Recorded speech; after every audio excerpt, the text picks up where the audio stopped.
Chapter 4, Perspective. I don't know why it took an interest in you, but I'd be careful. It's never helped anyone before. Stupid. A blast of lightning fired past me, shattering an old clock at the back of an overview office I was cowering in. The Wasteland Survival Guide was full of all sorts of helpful tips. Scavenging guides, a whole chapter on mines, and more. And then there were the not-so-helpful ones. After having read the chapter on making pre-Earth war pony technology work for you, my first thought when I came across the ruins of iron-shod firearms was to take a peek inside to see if there was any technology I could make work for me. Instead, I got myself trapped in a maze full of ponycidal robots and automated turrets. Fleeing until I managed to back myself into a corner here in an office box high above the factory floor. Almost out of ammo, if I hadn't found that the medical box in the employee bathroom, I would have died trying to get across the second floor. How could I possibly have been so very stupid? Below, 3 of those robots were rolling about, looking for me. They were tracked things, built to somewhat resemble ponies, with clear domed heads and housed real brains. I refused to think that the ponies who built them might have even used other ponies' brains in the construction. The thought was just too horrible. Even doing that to an animal's brain was awful, and clearly 200 years of continuous operation had done nothing for their sanity. Come on out. We only want to kill you for trespassing. Case in point. The fact that the voice sounded like a young filly, despite being clearly artificial, just made them that much freakier. Fortunately, the railing on the catwalks leading up to the office were too narrow for the brain bots to get up here. A much deeper, authoritative voice boomed across the room. Surrender in the name of Ministry of Technology, zebra scum. See, I'm trying to, make them kind of robotic, but also kind of emotional. But I don't know if I'm succeeding in doing so. Yeah. I cringed behind a line of metal filing cabinets as the room filled with a rush of flame. Unfortunately, the same could not be said for the other type of guard robot I'd crossed paths with in here. The multi-limbed things looked like giant metal spiders. Many of its arms seemed to end in weapons, including a buzzsaw and a flamethrower, and worse, the damn things could fly. I slipped both of my grenades out of my saddlebags and waited until the flames died away. The metal cabinets were beginning to get unpleasantly warm against my back, and the heat in the air seared my lungs. The second the flamethrower cut off, I turned my head around the corner and levitated them both right up to the metal monster, putting out the stems on the way. The moment it saw me, I'm sorry if I'm being a little boring or slow. I'm kind of out of it today, so just pardon that, please. And we can all have a much better time. The moment it saw me, the robot raised a pulsing green weapon that looked like a unicorn's horn. Eldritch fire erupted from it, shooting past me close enough to singe my cheek. The blast struck an old fan sitting on the desk behind me. It glowed green for a moment, then melted. I ducked back as I dropped the grenades. The explosion rocked the office. I heard a fearsome twang as part of the catwalk outside gave. Looking back, the robot was a non-functional heap. The walkway outside was still mostly intact, but sagging badly. I wasn't sure if it could hold my weight. Stripping what I could from the fallen spider bot, I considered my options. I couldn't stay up here forever. If I moved very fast, I could run the walkway without the brain bots below getting me. Their weaponry did not seem very accurate, but the first few yards of the catwalk had partially torn free, and sagged alarmingly. The more I looked at it, the less I wanted to put a hoof on it. I never tried levitating myself before. In theory, it should work, but I'd never seen a pony do it. Focusing, I tried. I could feel the glow from my horn stretch out and envelop my entire body. Brighter it glowed as I tried to lift myself. I was shining like a dozen lanterns when I felt my body lift, just slightly, from the ground. I was sweating. I was as far as I could go, but I was doing it. Now one step forward, and another, and another. I was halfway across when the brainbot started firing lightning in my general direction. One of the bolts struck the catwalk, arcing along it. I felt very lucky I wasn't actually touching it, but I was also almost spent. Ahead of me, the catwalk stopped right before the huge windows that let the twice-filtered sunlight, once by the clouds and once by the dirty glass itself, onto the factory floor, supplementing the light from heavy fixtures hanging above. The catwalk shot off in both directions, running parallel to the wall. One was the direction I came from, the other led to a door which had been locked. Only that the door didn't have a lock to pick. Instead, it could only be opened by a command from a terminal. Another shot of lightning missed cleanly, shooting through one of the shattered windows of the observation office and frying the terminal I had just used not 5 minutes ago to unlock said door. It was a lot of metal catwalk, and the damn bots beneath me shot lightning. I grunted with the effort that had kept me aloft, feeling my vision darken at the edges. I had to stop, or I'd pass out, and that would be the end of me. Releasing the magic, I dropped onto the catwalk. It wavered, but held. I let go of a breath I didn't realize I was holding, and started to gallop. "Don't run! I want to be your friend!" More blasts. I tensed, expecting to feel paralyzing electricity rip up my body. Sterilizing.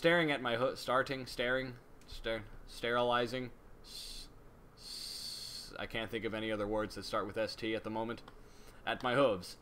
Instead, I heard a crash and a loud pop and a twang from somewhere above. Looking up as I ran, I saw that one of the bolts had hit the hanging lamp above, causing its softly buzzing light to explode, and that, freakishly, was the last straw.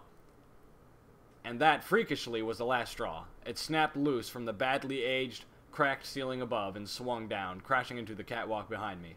The whole walkway shook, and then the section behind me tore away with a rending scream of abused metal. Now, I'm kind of confused as to this next part, if it's the robot saying it, or if it's the main character saying it, but I think it's the main character, so I'm just gonna... Oh, fuck me with Celestia's forehooves!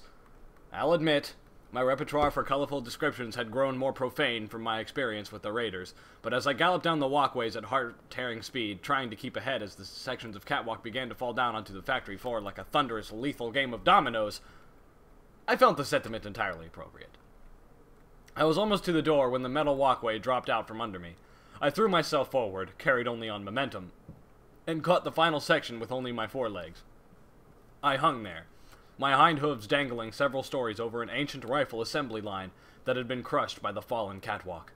I struggled, trying to inch myself up. I used my magic to try and tug on my saddlebags and drag myself forward. My heart was pounding.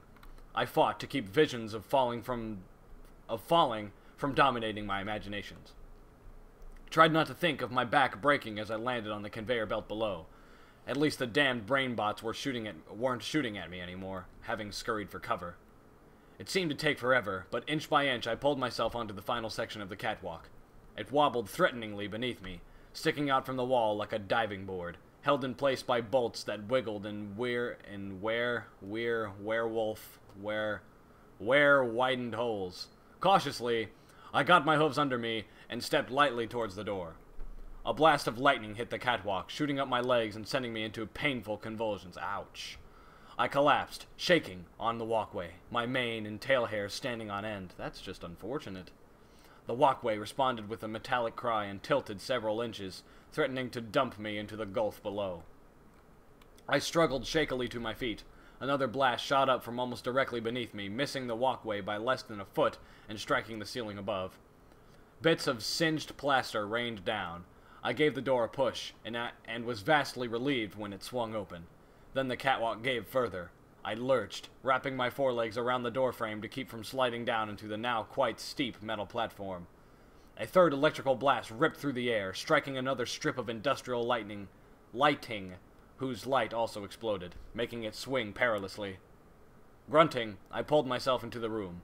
I turned and sat in the doorway, looking down at the brainbot rolling in circles directly below, trying to figure out how to get me.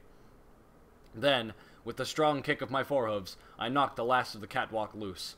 It fell, scraping down the wall, until it smashed through the robot's brain case, pulping the organ inside and continuing down, ripping the machine roughly in half. I must admit that I found the crunch immensely satisfying. As much as kids find the taste of Cinnamon Toast Crunch satisfying. I realized that if the room I had successfully accessed at such great personal risk had not offered another way out, I would have been in deep trouble. Had not offered another way out, I would have been in deep trouble. Closing the door behind me, I felt immediately more comfortable. The room had been painted in what had once been a bright orange, and the paint had not lost all its warmth over time. The wood paneling is probably The wood paneling probably brought a pleasant, homey feel to what I believed was clearly the factory overmare's office, now that the wood was rotted and crumbling. On the back wall above the desk was an oversized logo in deeply tarnished bronze. Ironshod Firearms. How do you like them apples? I didn't get it. Ignoring it, I looked around. Large, fancy desk, chair, filing cabinets, a poster in a backlit frame, the same poster I had seen several other times in the factory, but this one in better condition, showing graceful Pegasus ponies soaring through the sky, rainbows exploding behind them as they shot down on dark, demonic striped figures with evil, glowing eyes, better wiped than striped. Join the equestrian forces today.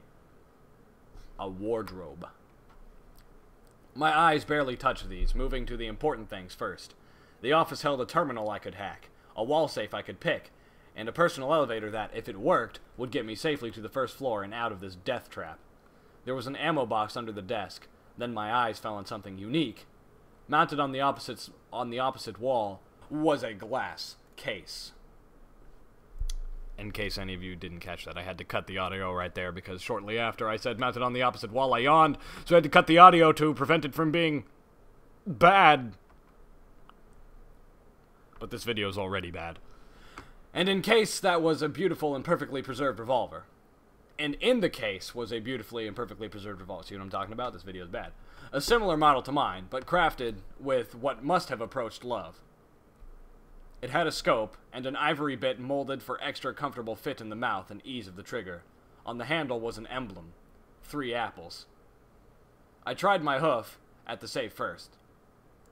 It was tough, taking a few attempts, but after breaking one bobby pin, I learned better how to prevent further losses. The safe opened with a generous click. The impressive amount of objects made me wonder if my excursion into the Ironshod Firearms hadn't been worthwhile after all. I started sorting the treasure from the rubbish. Inside was a sack full of pre-war coins, a copy of Equestrian Army Today, a whole bunch of finance papers that ceased to mean anything hundreds of years ago, a box of what looked like bubblegum, a Sparko magic battery, and finally, an odd hoof-strapped Arcano tech device that looked like it was meant to interface with my pip-buck. Curious, I slid it on and let my pip-buck analyze it. Aw yeah, it's the stealth boy. Stealth buck, invisibility spell, 1 charge. Hot damn! Next was the terminal. Pulling out my utility suit, I slid out my access tool and started to work. This terminal was tougher to crack than the previous ones. Even with my tools, I had to abort several times to avoid getting locked out. I pulled another apple from my bag and bit into it. Intent on the screen, only to hit something painfully hard. Levitating the apple up to eye level, I saw a bullet embedded in it.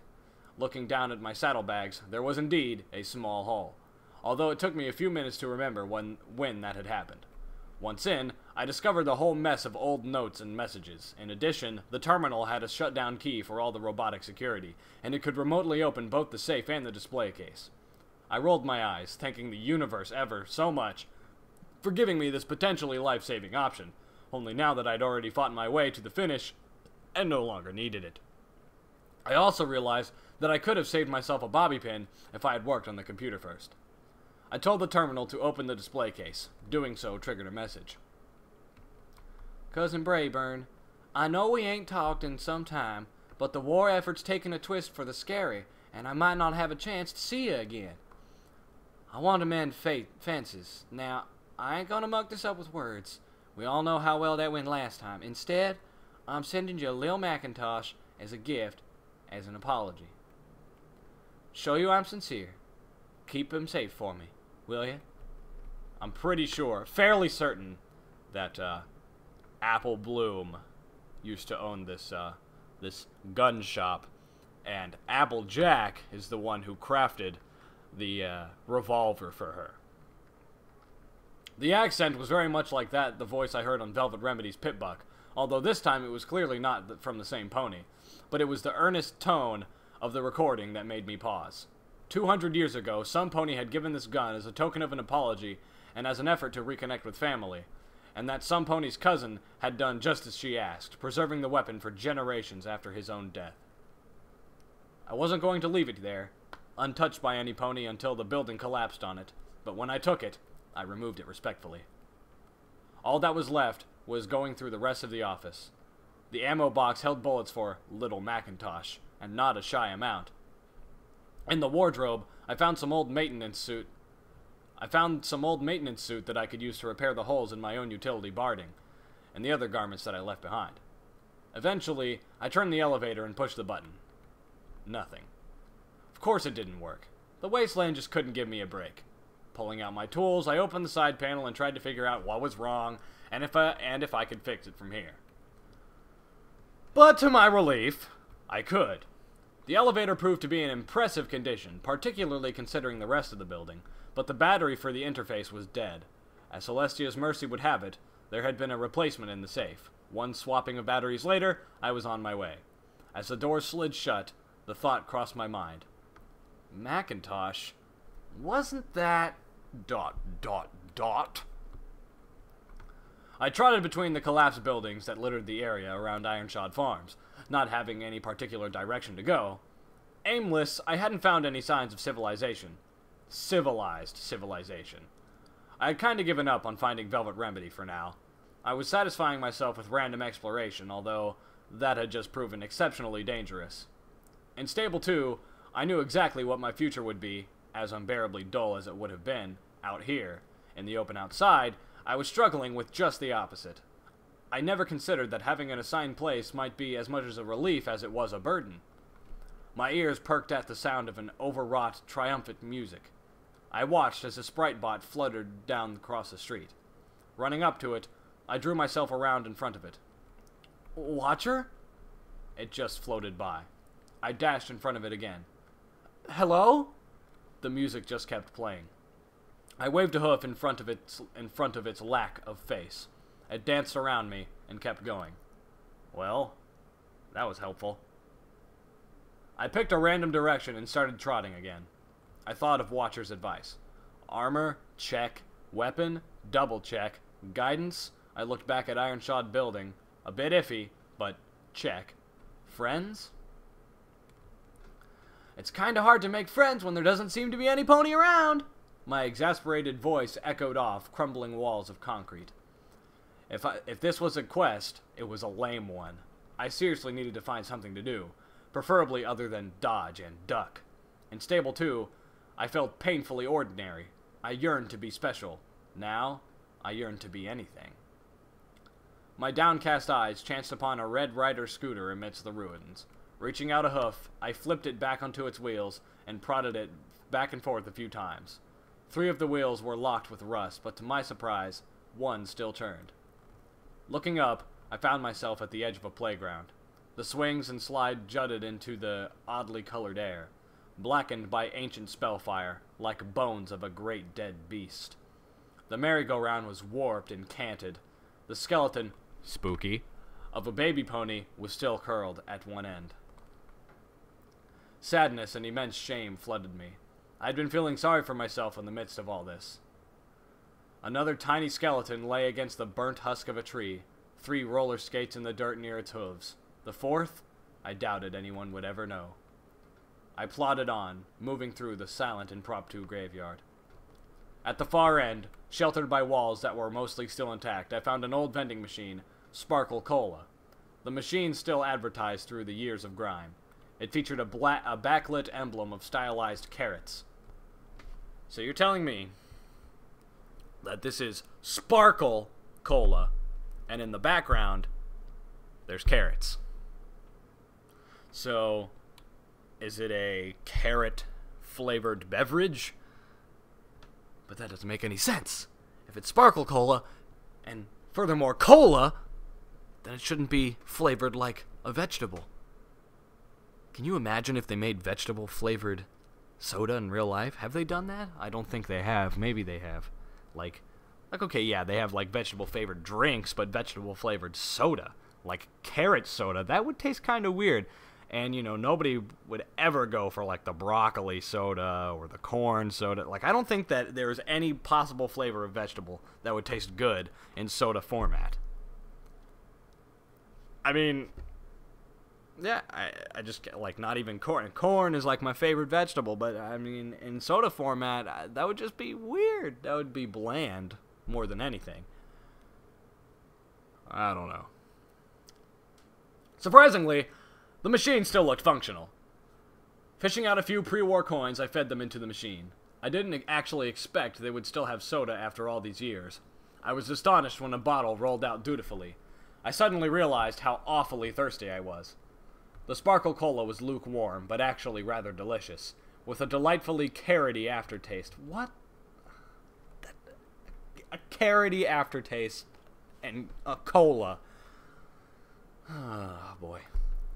The clicking of my pip buck warned me that I was ingesting trace amounts of radiation with each swallow, but not enough to be harmful. I'd taken more harm standing around at Sweet Apple Acres, and besides, if it reached a point where my radiation intake began making me sick, I had a couple radaways. The only supplies from the iron-shod medical box that hadn't needed to use just to survive the building. I spotted a bench just around the side of the building and decided to take a load off on my legs. Possibly read some of the Equestrian Army Today book I picked up. As I turned the corner, my gaze fell upon an old, torn poster affixed to the wall. The image was a face of an elderly pony of almost obtrusively pink coloration. Her mane was streaked with gray. On some ponies, gray hair makes them look distinguished. On most, it just makes them look old. Hers made her look like a candy cane. It's Pinkie Pie. Her eyes were huge, staring. I could swear, poster or not, that she was looking right into me. Some pony had ripped the poster right through the middle. I had no idea what her expression was supposed to be, but I couldn't help but feel like I was doing something wrong. Bold words above the... Dang it. Bold words above and below the image, now deeply faded, announced, "Pinkie Pie is watching you forever."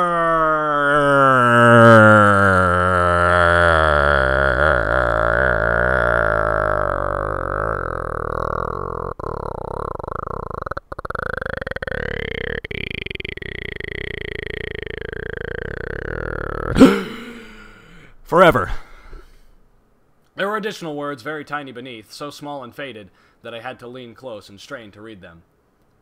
"A happy reminder from the Ministry of Morale." I stepped back, tilting my head as I looked at the poster again. What's the Ministry of Morale? Watcher's voice erupted from over my shoulder, making me jump high enough my horn whacked the ceiling. "Another well-meaning idea that was so much better on a scroll." I gasped, willing my heart to beat regularly again, making me jump high. Dang it, I just read that. And felt a fleeting empathy with Sawed-Off. The Sprite Bot was hovering right next to me. Celestia, those things were silent when they weren't playing music. Are you trying to give me a heart attack? Oh, sorry. I gave the flying orb a glare. I forgot about the bench and started walking, trying to enjoy the rest of my Sparkle Cola. The Sprite Bot followed. "I see you've got some armor." The mechanical voice seemed hesitant. I didn't ask why Watcher either didn't care enough to explain or thought better of it. Maybe the fact that I was walking through the equestrian wasteland in an outfit coated inside and out with drying blood gave it pause. I could probably go up to any stable pony, and go, "I am an evil, bad nightmare pony, arr!" And even despite my size, they would take one look and flee. I sipped my cola and wished desperately for someplace decent to bathe. Problem was, only water clean and radiation-free enough to take a bath in would be too precious to pollute. One of my canteens was empty, and the second nearly so. "Maybe the reason you're having trouble finding your place is that you haven't discovered your virtue yet," Watcher offered out of thin air.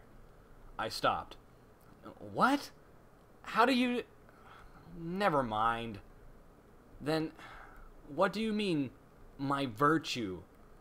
"Well," the flying ball began, "the greatest heroes of Equestria, ponies with lifelong bonds of unbreakable friendship and strength, were each known for exemplifying one of the great virtues of pony kind. Kindness, honesty, laughter." "Laughter is a virtue?" I asked dubiously. "Roll with me on this," the Sprite Bot continued without breaking stride. "Generosity, loyalty, and magic.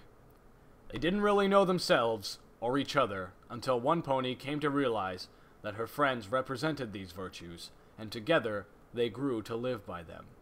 Now, I'm not saying these are the only virtues. They are just, now the bot paused, as if searching for words. Particularly important set.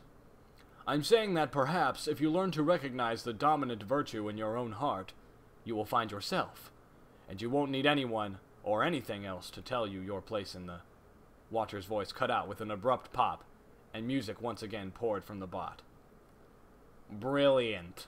I watched as the sprite bot slowly sailed away. Well, if that wasn't a load of pony pies, then I don't know what was. Finishing my soda, I tossed the empty bottle amidst the pile of the others. Empty bottles littered the equestrian wasteland like weeds. A new thought was occurring to me. About Watcher. The Wasteland Survival Guide had to be written after the mega spells rained down. Long after, considering its sound advice on scavenging. So that book wouldn't have been in the Ponyville library as part of the original, pre-war library. It found its way in there later, from the lack of being burned, defaced, or covered in blood, I was guessing recently. Which made me wonder, did Watcher know about those poor ponies and raiders held captive? And if so, is that why I was talked into going there? Was I manipulated into walking into that horror because Watcher hoped I would free them? I couldn't be sure, and considering that Watcher saved me, I should give the benefit of the doubt. But I couldn't help but niggling the sense that Watcher had played me, and I don't like being tricked. My ears perked as the music stopped again, replaced by a voice. But this wasn't Watcher's voice. This was some pony else. The voice wasn't metallic. It was the voice of a smooth male pony with a greasy charisma. Friends, ponies, rejoice! Although the world about you is bleak, scarred and poisoned by the war of honorless, thoughtless, inferior ponies of the past, we do not have to live in the shadow of their greed and wickedness. Together, we can raise Equestria back to its former beauty. Together, we can build a new kingdom where we all live together in perfect unity. It's already happening, my good ponies. Already, the foundation for a new and wonderful age is being built. Yes, it's hard work, but don't we owe it to ourselves? And the future generations of ponies? To be better? No! To be the best we can possibly be? I'm telling you now, as your friend, as your leader, that we can, we must, and we will! What in the fever dream was that? The music had resumed.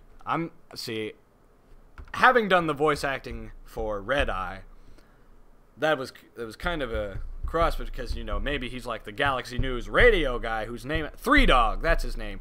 Hello, it's Three Dog! Ow! And you're listening to Galaxy News Radio. You know, that guy. Or if it's actually Red Eye, because Red Eye has that kind of... I don't know. I'm hoping it's Three Dog, because I love that guy. The music had resumed, not popping back in the middle of a song like when Watcher seized control of a spite bot, but at the beginning of a new song. Like this was how the bot was supposed to work. Wait, ponies have a leader now? That was serious news to me. As far as I could see, we didn't even have a country. Hell, I'd settle for a town. Even just a few shacks built within vague proximity of each other, so long as they had ponies living there in peace, or as close to peace as the wasteland allowed. If he was the leader, we had to have at least one town, right? Trotting faster now, I found a ruin with enough intact stairs for me to get up to what was left of a second floor. I brought out the binoculars and looked about. Sure enough, in the distance, I saw smoke. Enough plumes, close enough together, to suggest some sort of settlement. I prayed to Celestia that the smoke wasn't from cooking fires, not raiders burning it to the ground. There was a path leading out towards the settlement that would keep me from losing my way, and there was movement on that path. My horn glowed as I focused the binoculars, bringing a small group of ponies into view. Two of them were pulling a heavily laden wagon.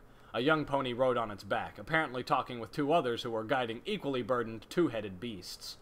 The group was headed towards me, away from the theoretical town. Ah, so these are this is the Brahmin, the Brahmin merchants. I can't remember what they call them, like the traveling something. Well, we'll see what this guy's take on a pony Brahmin is. But they didn't look like they were fleeing, and none of them were wounded, all of which I took for a good sign. A very good sign indeed. I looked up into the thick, broiling clouds, up to where the disk of the sun made a brighter spot in the cloudy ceiling, and sent a prayer of thanks to Celestia. The path wasn't a road exactly, Rather, it was a long, arcing swath cutting down the equestrian wasteland. Two parallel metal lines reinforced with badly aged crossplanks of wood. Half an hour back, it had crossed over to a gully on a rickety bridge. After my fun with catwalks, I chose to brave the gully rather than put my hooves on something else that was surely holding off its inevitable collapse until it could take me with it. It turned out to be a good decision, despite the wounds. The gully had been home to a bunch of large, bloated pig things with extremely nasty front teeth. One of them got a hold of my left hind leg, biting clean through my armor and cutting a deep gash. Little Macintosh is neither quiet or subtle. A single shot from the sweet little gun tore the head clean off the pig attacking me, and it fires quickly enough that I was able to slay the three others before my targeting spell ran out. Beneath the bridge was some pony's camp. It had a long-abandoned feel to it, but there were scattered supplies, including a full cases of shotgun ammo, a single can of food amidst a litter of tin cans, magical fruit, the label boasted, but it turned out to be just beans, and a locked medical box. I picked the lock easily, finding a healing potion which I swiftly drank, breathing a sigh of relief as the nasty gash mended gently and the pain ebbing away. There were magical bandages, nowhere as powerful as a potion but good for flesh wounds, and a box of mints? Mentos! Refresh your mind and your breath! I had been surprised to see a smiling zebra on the front of the box. The first depiction of a zebra I'd seen that didn't look like a storybook villain. Now I figured I was over halfway to the settlement, maybe 2/3. I tried to keep myself from imagining what I would find. A whole city of civilized, happy ponies, hopefully. I didn't want to set myself up for a letdown. Even a few shacks, I told myself. I picked up the pace of my trot. I heard a gunshot in the same instant that I felt a bullet tear clean through my right hind leg, and another clang off the metal casing of the sniper rifle strapped to my back. I screamed in agony, collapsing and skidding to a halt on the rocky ground, clutching at my hind leg. I was bleeding profusely through the hole torn through it. The bullet missed the bone, and I could tell that sickeningly, because I could see it. I tossed my head back and screamed again. Desperately, I dragged myself around a large mound of rocks, trying to take shelter from a shooter I never saw. Focusing as much as I could through the terrible pain, I pulled the magic-laced medical bandages from my pack. I tried wrapping my bleeding hind leg, but the bandages were meant for cuts and gashes, not gaping holes. It was soaked with blood and sliding off almost before I had finished wrapping it. I tossed the bandage and tried again, this time pulling the bandage much tighter. It too soaked bright red, but at least it stayed. Shaking with fear and pain, knowing from the sudden chills that my body was going into shock, I looked up and tried to spy the pony who attacked me. I looked all around, but no one was there. And there wasn't a whole lot of cover to be hiding it. These hills of dirt and rock were mostly barren. I felt like my heart swallowed an ice cube when the image hit me that there was a pony out there with a stealth buck. She could be right next to me, pointing her gun at my head, and I wouldn't even know. But then I looked upward, and there in the sky was a rust-coated Pegasus pony with an orange mane under a black desperado hat, and what looked like 2 rifles, one strapped beneath each wing. The pony had just finished circling back around and was aiming right at me. With panicked instinct, I levitated a large rock in front of my face as a shield. A crack rang in the air. 2 rifles fired simultaneously. The first bullet struck the rock, sending chips of stone flying, and ricocheted, lodging in my canteen. The last of my water barbled out at my hooves. The second punched through my armor and embedded itself in my left shoulder, sending me reeling. Again I collapsed, the pain peaking and then beginning to bleed off, which I knew wasn't a good sign. This time, I didn't think I would be getting back up again. So, this is what it was like to die? So overrated. My eyes felt heavy. I closed them. I don't think for too long. But when I opened them again, I spotted the ponies drawing their wagon, coming over the hill. Behind them would be more ponies, guiding the pack. 2-headed cattle things. I remembered the young pony in the back of the wagon. I doubted any of them would be looking up. Forcing myself to my hooves, I began dragging myself into the open. If I was going to die, it wasn't going to be laying down, watching these people get slaughtered. My body screamed agony into my head, but I kept going. marching myself on the lame legs until I was standing in the path right in front of the approaching group. Turning and focusing through the hammering in my head, I lifted little Macintosh into the air and pointed it at the rust Pegasus, who had whipped back around and was flying right at me. I stood directly between him and the travelers. My vision was blurry from tears and trauma. I wasn't sure, even with sats, that I could hit him, and I stood no chance against him. He was an amazing shot. Technically, he hadn't missed me yet. Putting every ounce of me into it, I growled as menacingly as I could, and hoped that a pony who had survived 4 shots would be mistaken for a pony to be reckoned with. Shoot at me all you want, but if you attack that family, I will end you! To my surprise, the Pegasus's eyes widened, and instead of firing, he backflapped his wings, coming to a halt in front of me. Whoa, Nelly! Levitating little Macintosh was getting really hard. I'd lost all feeling in my shot leg, and fell to my haunches without realizing. I ain't the one attacking that caravan. You are! What? Black was seeping into my vision from all sides. My head was swimming. The conversation wasn't making any sense, but at least he was conversing rather than killing me. Weakly. Not attacking. You shot me. Well, of course I shot you. I see a raider heading at a caravan. I'm gonna perforate her till she ain't moving no more. The rust-colored pony glared at me, then with a strangely proud look. It's my policy. I felt my forelegs beginning to give. I was near collapse, but the words of the pony caused a fire to flash in my head. Little Macintosh had begun to sink towards the ground, but now it swung back up, pointed right between my attacker's eyes. I'm not a raider! The pony pointed at me argumentatively. You sure look like a raider! Seemingly from out of nowhere, the colt from the wagon galloped into view. I tried to raise my voice in warning, but nothing came out. The blackness fighting to overtake my vision finally won, and I collapsed, sinking into what felt like a deep sleep. The last thing I heard was the colt whinnying. "Aw, Calamity, what have you done?" Ugh! Man. So that's it for now. Tune in next time to see what happens to the person